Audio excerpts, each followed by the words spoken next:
नमस्कार. आजच्या व्हिडिओमध्ये तुमचं सर्वांचं स्वागत आहे.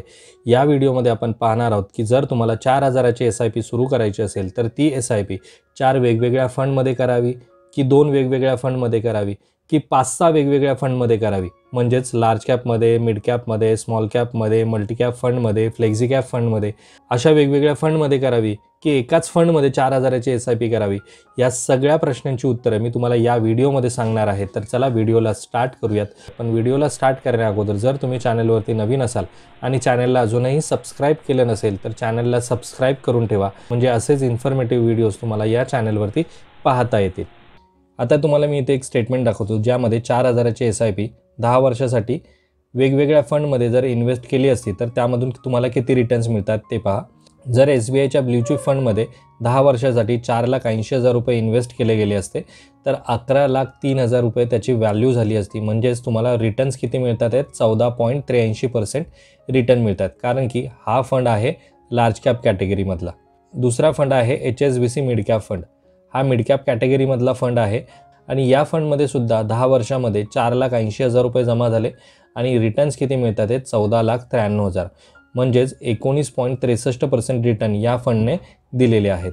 आता हे 4,000 ICICI प्रुडेन्शियल स्मॉल कॅप फंडमध्ये इन्व्हेस्ट केले गेले असते तर त्याची व्हॅल्यू झाली असती 15,88,290 रुपये आणि हा फंड रिटर्न किती देतोय? 20.58%. यावरनं तुम्हाला समजलंच असेल की large cap fund, mid cap fund आणि स्मॉल कॅप फंड हे वेगवेगळ्या टाईपचे रिटर्न्स प्रोव्हाइड करतात. म्हणजे लार्ज कॅपमध्ये जर तुम्ही पाहिलं तर तुम्हाला 14% रिटर्न मिळतात. इथे 19% म्हणजे 20%च्या आसपास रिटर्न मिळतात. इथे 20%पेक्षा जास्त रिटर्न्स मिळतात कारण की हा स्मॉल कॅप फंड आहे म्हणून. मार्केटमध्ये जे अवेलेबल फंड आहेत त्यांचा जर ॲव्हरेज रिटर्न तुम्ही पाहिलं तर लार्ज कॅप फंड हे 5 वर्षामध्ये 17%, 10 वर्षामध्ये 15%च्या आसपास रिटर्न देतात. मिड कॅप फंड हे 5 वर्षामध्ये 25% आणि 10 वर्षामध्ये 22% रिटर्न देतात. स्मॉल कॅप फंड 5 वर्षामध्ये 30% आणि 10 वर्षामध्ये 25% रिटर्न देतात. लार्ज अँड मिड कॅप फंडसुद्धा आहेत जे तुम्हाला 25 ते 22%च्या आसपास रिटर्न देतात. मल्टी कॅप फंडसुद्धा 22 ते 18%च्या आसपास रिटर्न देतात. फ्लेक्झी कॅप फंड 22 ते 20%च्या आसपास रिटर्न देतात. तर हे असे वेगवेगळ्या कॅटेगरीज आहेत आणि त्या कॅटेगरीजनुसार त्यांचे पर्सेंटेज वेगवेगळे ठरलेले आहेत. हे झालं वेगवेगळ्या फंडचे ॲव्हरेज रिटर्न. आता जर तुम्हाला 4,000ची एस-आय-पी सुरू करायची असेल आणि ती जर तुम्ही वेगवेगळ्या फंडमध्ये इन्व्हेस्ट केले तर त्याचे रिटर्न्स तुम्हाला कसे मिळतात ते पाहूयात. आता इथे आपण पहिलं एक्झाम्पल पाहूयात ज्यामध्ये 1,000च्या 4 एस-आय-पी वेगवेगळ्या फंडमध्ये इन्व्हेस्ट केल्यात. इथे पहिलं आहे ICICI Prudential bluechip fund. Large cap कॅटेगरीमधला फंड आहे. 1,20,000 रुपये इन्व्हेस्ट झाले. त्यामधनं आपल्याला रिटर्न मिळाले 3,13,000 म्हणजे जवळपास 16.90%च्या आसपास रिटर्न मिळाले. त्यानंतर आहे ब्ल्यूचिप फंड. हा सुद्धा लार्ज कॅप कॅटेगरीमधला फंड आहे. हा फंड 14.83% रिटर्न देतो. त्यानंतर आहे निपॉनचा लार्ज कॅप फंड. हा फंडसुद्धा तुम्हाला 17.55% रिटर्न देतो.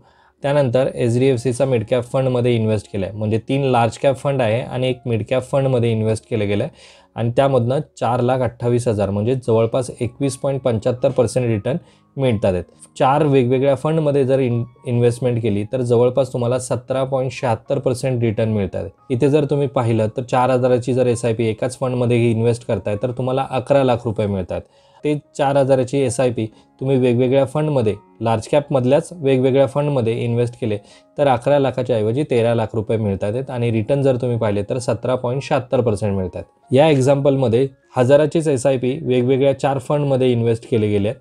म्हणजे जसं आहे एडलवाईजचा मिड कॅप फंड आहे.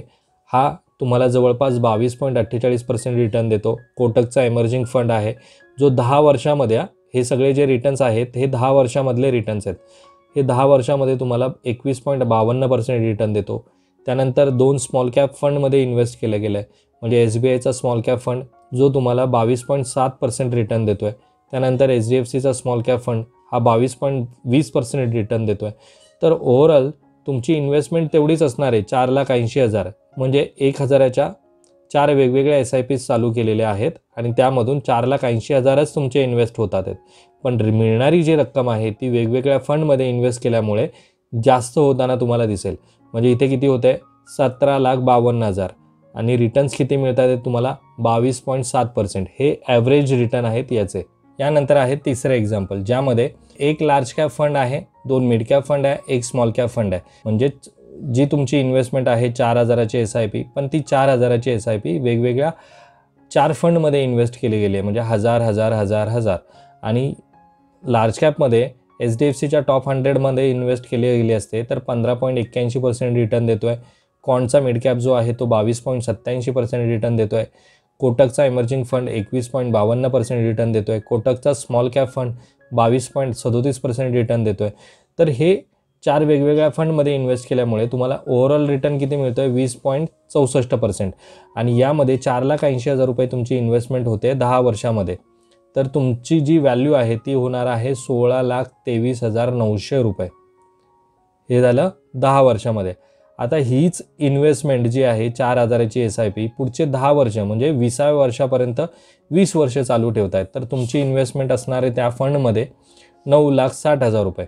पण मिळणारी जी रक्कम आहे 20 वर्षानंतर ती असणार आहे 1,90,00,000च्या आसपास. 22.64%चं जर रिटर्न पुढचे 20 वर्ष देत आहेत तर याच फंडमध्ये इन्व्हेस्टमेंट पुढचे 25 वर्ष जर ठेवताय तर तुमची इन्व्हेस्टमेंट असणार 12 लाख रुपये आणि तुम्हाला मिळणार आहेत 5,86,00,000 रुपये. 22.64% जर ह्या फंडने असेच रिटर्न दिले तर, या फंडने जर अजून रिटर्न दिले तर ही जी रक्कम आहे ती अजून मोठी होणार आहे.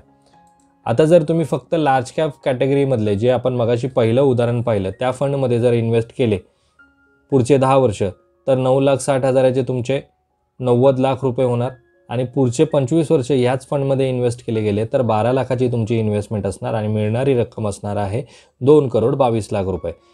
कारण या 4 फंडचं ॲव्हरेज रिटर्न येतात आहेत 17.76%. आता आपण जे दुसरं एक्झाम्पल पाहिलं होतं ज्यामध्ये आपण 2 मिड कॅप आणि 2 स्मॉल कॅप फंड घेतले होते आणि त्याच फंडमध्ये जर इन्व्हेस्टमेंट तुमची कंटिन्यू ठेवली पुढचे 10 वर्ष अजून तर तुमची इन्व्हेस्टमेंट असणार 9,60,000 रुपये. मिळणारी रक्कम 20 वर्षानंतर असणार 1,74,00,000 आणि तीच इन्व्हेस्टमेंट 25 वर्ष जर ठेवली तर 12 लाखाची इन्व्हेस्टमेंट असणार आहे 5,25,00,000 25 वर्षानंतर मिळणार आहेत. यांचं जे ॲव्हरेज रिटर्न आहे ते आहे 22.7%. जर यांनी असेच रिटर्न दिले तर तुम्हाला एवढे पैसे मिळतील. जर याच फंडने यापेक्षाही चांगले रिटर्न्स दिले तर मिळणारी रक्कम जी आहे ती अजून मोठी होताना दिसेल. अशा प्रकारे जर तुम्ही वेगवेगळ्या फंडमध्ये तुमची इन्व्हेस्टमेंट डायव्हर्सिफाय ठेवली तर तुम्हाला जे रिटर्न्स एकाच फंडमधून मिळणारे आहेत ते तुम्हाला डायव्हर्सिफाय होताना दिसतील. एकाच फंडमध्ये सर्व SIP चालू ठेवण्याचा एक तोटासुद्धा आहे कारण की जर तो फंड चांगला परफॉर्म नाही केला तर तुम्हाला तेवढेच रिटर्न मिळणार आहेत. म्हणजे इथे 14%च रिटर्न मिळत आहेत, इथे 19%च रिटर्न मिळत आहेत, इथे 20%च रिटर्न मिळत आहेत. पण जर तुम्ही लार्ज कॅपमध्ये 1000 केले, मिड कॅपमध्ये 1000, 2 मिड कॅपचे फंड घेतले तुम्ही 1000चे, एक स्मॉल कॅपचा फंड घेतला तर इथे जे तुम्हाला 15% रिटर्न एकाच फंडमध्ये जर इन्व्हेस्ट केले असते तर मिळणार होते तेच तुम्हाला 20% रिटर्न मिळत आहेत. का तर तुमची इन्व्हेस्टमेंट जी आहे ती वेगवेगळ्या फंडमध्ये डायव्हर्सिफाईड आहे. वेगवेगळ्या फंडमध्ये तुम्ही इन्व्हेस्ट केले म्हणजे एखादा फंड जरी परफॉर्म नाही केला तरी दुसरा फंडचा परफॉर्मन्स त्याला ओव्हरटेक करतो आणि ॲव्हरेज करून तुम्हाला चांगले रिटर्न्स मिळतात. आता मी यामध्ये 2-3 प्रकारचे फंडचे ॲव्हरेज करून तुम्हाला दाखवलं आहे की ज्यामध्ये तुम्ही अशा प्रकारची स्ट्रॅटेजी वापरून इन्व्हेस्टमेंट करू शकता. तर आजच्या व्हिडिओमध्ये एवढंच.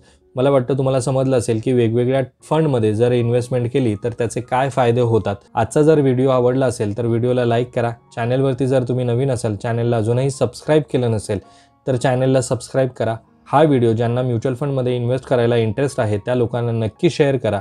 पुन्हा भेटूयात आपण अशाच एका इन्फॉर्मेटिव्ह व्हिडिओमध्ये. तोपर्यंत बाय बाय.